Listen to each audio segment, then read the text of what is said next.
Hello and welcome to our workshop on what is the one thing you need to know about your retirement plan now.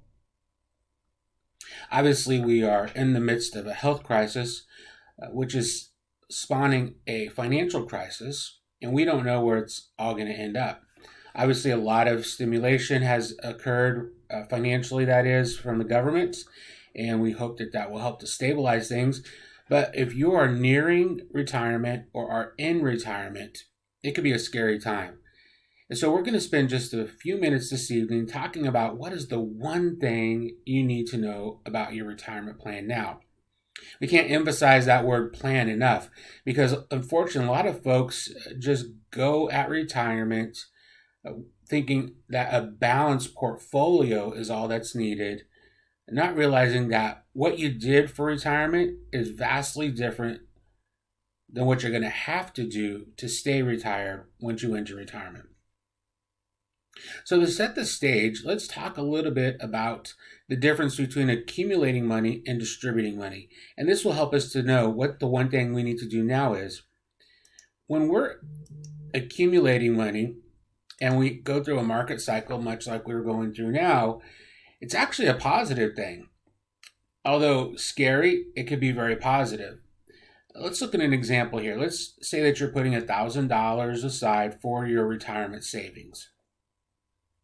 At the top of a market, you're buying your favorite mutual fund at $100 a share, so you're purchasing 10 shares.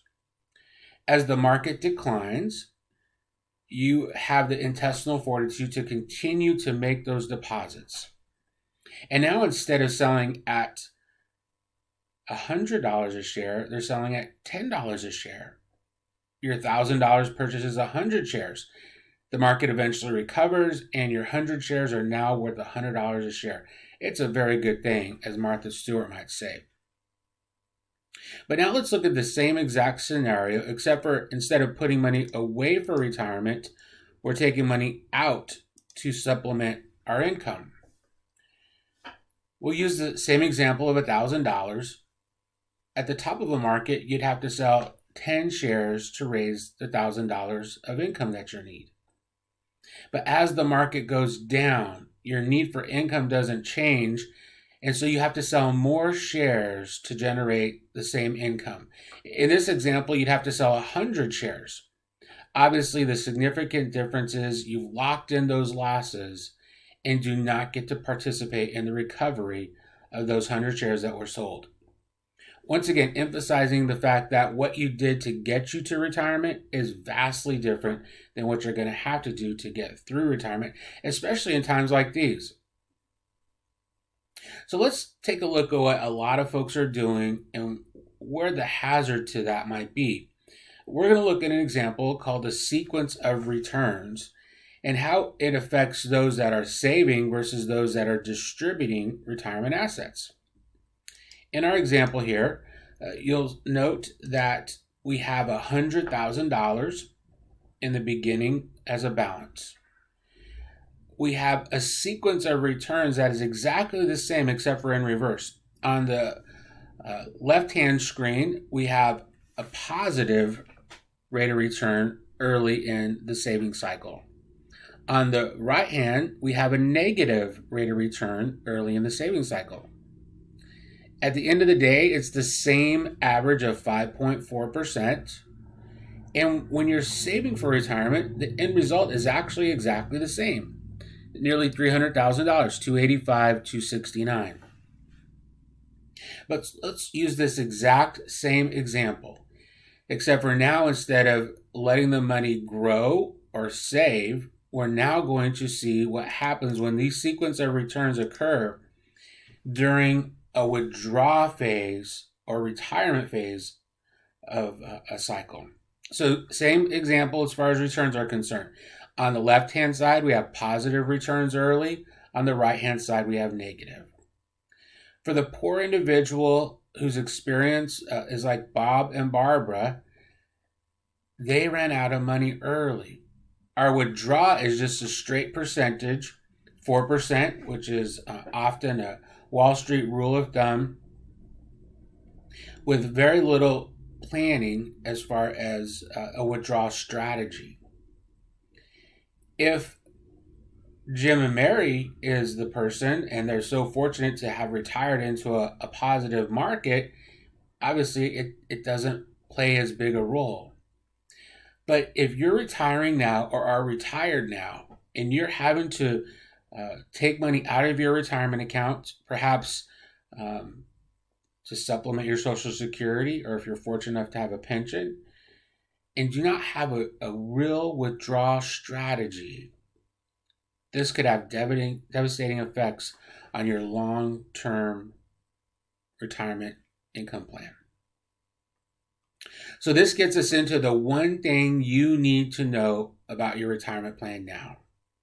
Many advisors talk about asset allocation, but they do not talk about asset location. And we think that asset location and a discussion about asset location is critically important, especially where we find ourselves in this market cycle. So let's talk about what we mean by asset location.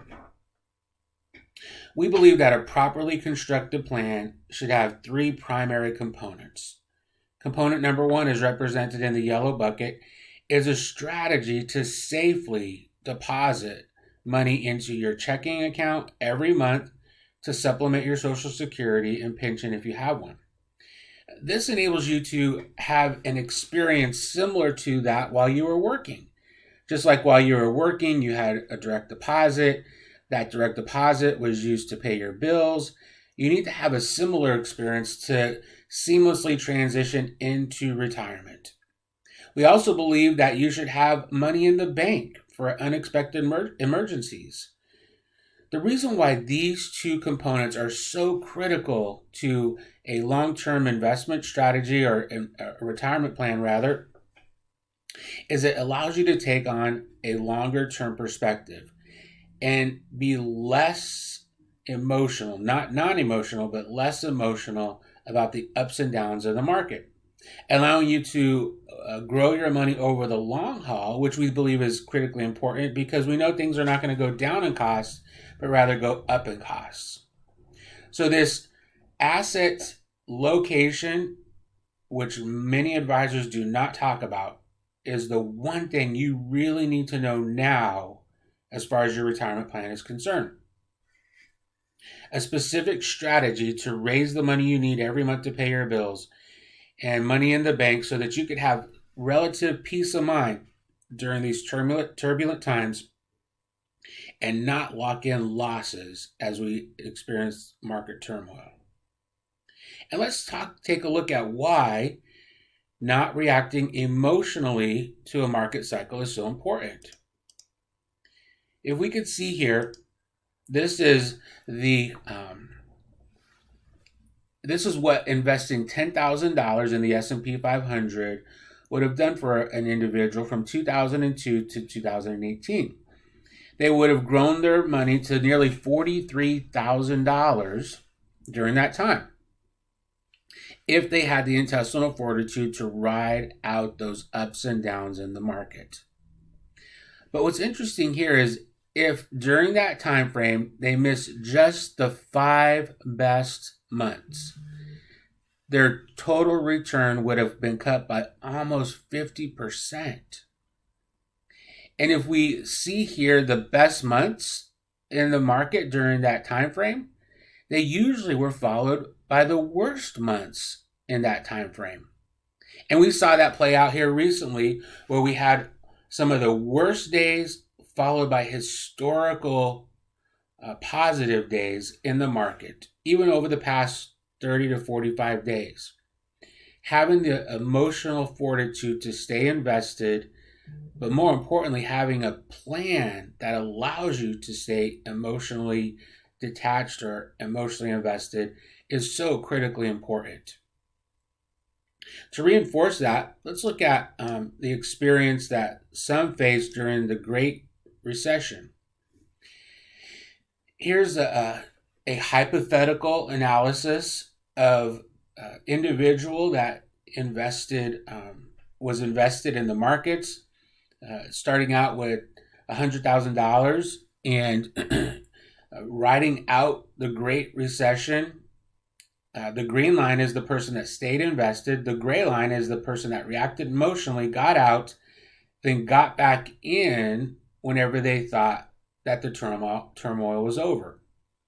We can see the result here is about a $1 million difference in the total growth of that account because of reacting emotionally to market turmoil.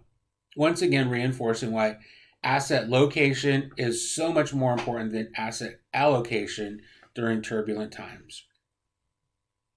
The reality is retirement can be one of the most exciting times in a person's life. It could also be the most terrifying. We have nearly 60 decades of experience at the AAA Retire program, helping individuals successfully transition into retirement, but more importantly, stay in retirement. And we've identified some of the hazards and opportunities that a retiree faces. For everyone at the workshop, you're going to get the opportunity to claim our white paper report on how to avoid retirement risks and uncover unique opportunities.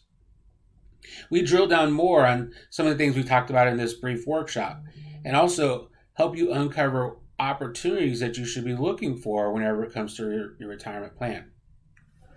We thank you for coming this evening and hope that you are able to see the real importance of asset location whenever it comes to your retirement plan.